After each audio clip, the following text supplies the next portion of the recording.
guys, kira-kira apa yang akan kalian lakukan kalau di hadapan kalian ada beberapa lembar potong kain yang tak terpakai?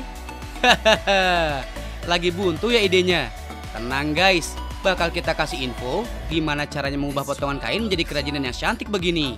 Ini contoh pertama, disulap menjadi kalung boneka cantik ini ya guys.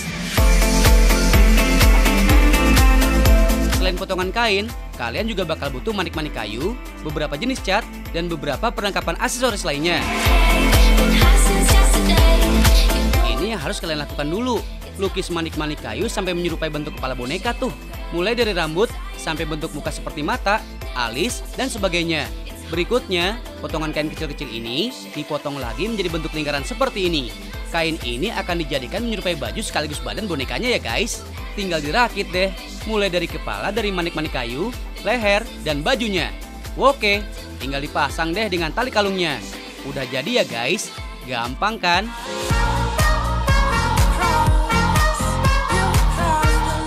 Guys, pada dasarnya bentuk kalung boneka ini hampir sama ya guys. Kalian tinggal bermain-main lewat bentuk dan corak baju dari potongan kain ini. Atau bisa juga menambahkan beberapa aksesoris tambahan, kayak bentuk payung atau tas. Atau bisa juga kalung bonekanya berbentuk kebaya seperti ini nih. Gak kalah kece kan guys? Bikinnya juga gampang banget. Logam kecil berbentuk kebaya ini tinggal diberi potongan kain yang membentuk kain jarik khas Jawa ini guys. Ayo, kecean mana sama aku? Buat para ladies, kalian juga bisa bikin sendiri di rumah ya. Tapi kalau ngerasa nggak punya waktu, tinggal order lewat Allshop ya. Cie.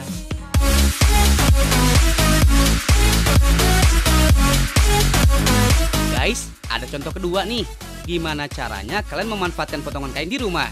Yaitu dengan cara mengubahnya menjadi bunga tulip seperti ini nih. Kalau untuk kerajinan yang satu ini, pilih kain yang memiliki motif atau corak-corak tertentu ya guys. Soalnya corak alami yang udah ada pada kainnya bakal memberi kesan warna yang apik tuh pada bunga tulipnya. Contoh yang paling pas adalah kain batik Bali ini ya guys. Pertama, potong kain menjadi segi 4, kemudian jahit di beberapa sisinya. Selain memiliki banyak corak, kain batik ini berbahan dasar katun, jadi tidak licin tuh. Nah, untuk membuat bagian bunganya, pilih kain dengan warna dominan merah. Kalau untuk daun sih, udah jelas ya guys. Pilih yang memiliki warna dasar hijau. Berbeda dengan bagian bunga yang hanya butuh 1 lapis. Untuk membuat bagian daunnya, butuh 3 lapis tuh. 2 lapis kain ditambah 1 lapis kain berbahan dasar flanel di bagian dalamnya. Biar lebih kaku ya guys. Jadi kalau udah dijahit menjadi satu seperti ini, bener-bener mirip daun deh.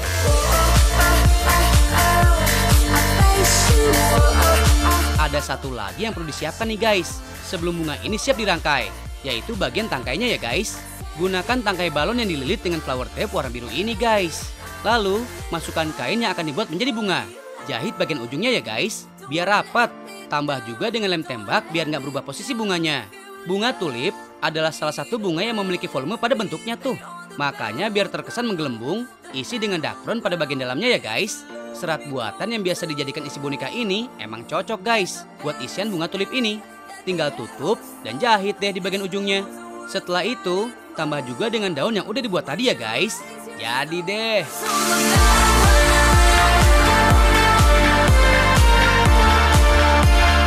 Oh iya, untuk bunga tulip seperti ini, kalian bisa membelinya satuan ya guys. Atau bisa juga setelah dirangkai seperti ini. Yang jelas, bunga seperti ini nggak bakal layu guys. Eits, tapi tenang, biarpun bunganya palsu, kasih sayang aku ke kamu dijamin ori kok. Hahaha, peres-peres.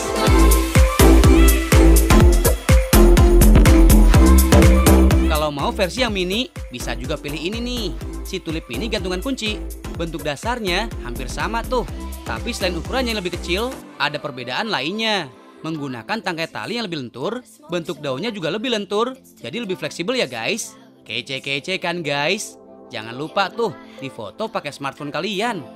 Guys, BTW, ada salah satu sensor yang letaknya biasanya di samping kamera dan speaker. Kira-kira apa ya fungsinya? Akan nih, berdua sini.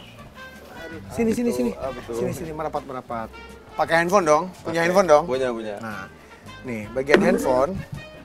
Nih, ada ini nih. Titik ini. Ini kan, apa nih namanya? Kamera depan. Nah, ada titik 2 nih. Nih, di setiap handphone ada. Apa sih ini? Nggak tahu. Nggak tahu juga, nggak tahu. Nggak tahu? Nggak tahu. Fungsinya? Nggak tahu juga. Nggak tahu juga. tahu. Handphone mana? Coba. Kita cocokkan. Semua handphone kayaknya ada deh. Nggak ada. Nggak ada juga nih. Ada. Nih. Ini nih. Ini kamera di belakang. Tuh, ini kamera depan. Ini atasnya? Nih, atasnya? Iya. Ya kan, ada kan? Iya, Tuh. ada. Tuh. Ada kamera depan. Ini buat Itu suara kan? suara. Nah, di atasnya ada kan? Iya. Tuh. Apa dong berarti? Nggak tahu, sumpah nggak tahu. Baru tahu ya? Baru Baru tahu nggak ya. sekarang ya? Baru nggak, iya. Fungsinya apa nggak tahu? Nggak tahu. Nggak tahu. Kira-kira apa? Nggak tahu. Nggak ada pikiran apaan, nggak tahu. Pasti ada fungsinya dong, nggak mungkin kan? Pasti. Nggak mungkin kan yang bikin handphone menaruh titik-titik itu kalau Iya, nggak ada benar. fungsinya. Benar. Iya, betul. Baru kepikiran ya? Baru pikiran. Nggak mau coba jawab? Gue bener nggak tahu ya. Nggak tahu. Nggak tahu ya? Nggak tahu. Gimana ini bukan kids zaman now nih? Iya. Punya, pakai, tapi nggak tahu. Harus tahu ya? Iya. Ya, sekarang cari tahu deh kalau gitu.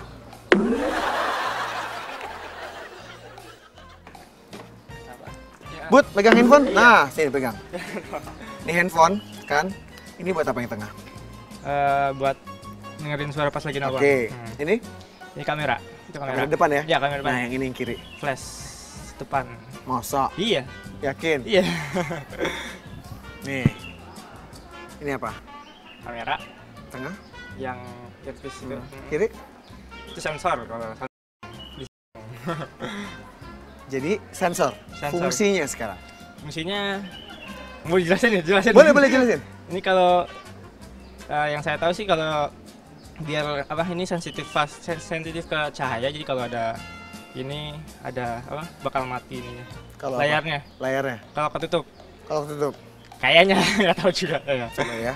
Ini kan nyala nih. Oh enggak ya. Enggak. Oh. Berarti nggak tahu ya. Berarti fungsi lainnya ada nih. Hmm? Ketika apa?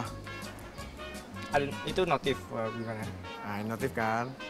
Bukan. Ada mati berarti. Berarti apa dong? Tapi bener sih sensor, fungsinya nggak iya, tahu ya? tapi nggak tahu sensor apa.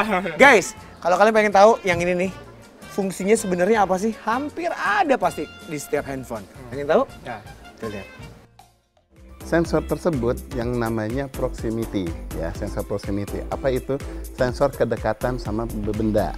Jadi kalau umpamanya ini ponsel, kemudian dia terdekat sama kuping kita, di sini berarti kan terhalang ada suatu benda nih di sini kan. Dia segera mematikan fungsi depannya dari si ponsel. Fungsi itu bisa berupa dari kapabilitas untuk menerima sentuhan, bisa juga untuk mematikan layar. Nah, itulah makanya saat kalian sedang melakukan panggilan telepon, secara otomatis fungsi layar depan akan dinonaktifkan tuh. Hal ini bermanfaat untuk menghemat daya baterai dan menonaktifkan fungsi layar sentuh kalian tuh. Jadi nggak kepencet-pencet sendiri ya guys. Oh iya, selain berfungsi saat melakukan panggilan, sensor ini juga akan aktif saat kalian sedang melakukan recording tuh. Baru pada tahu kan? Makanya tonton terus tahu nggak sih? Biar makin tahu, makin banyak ilmu. Hahaha.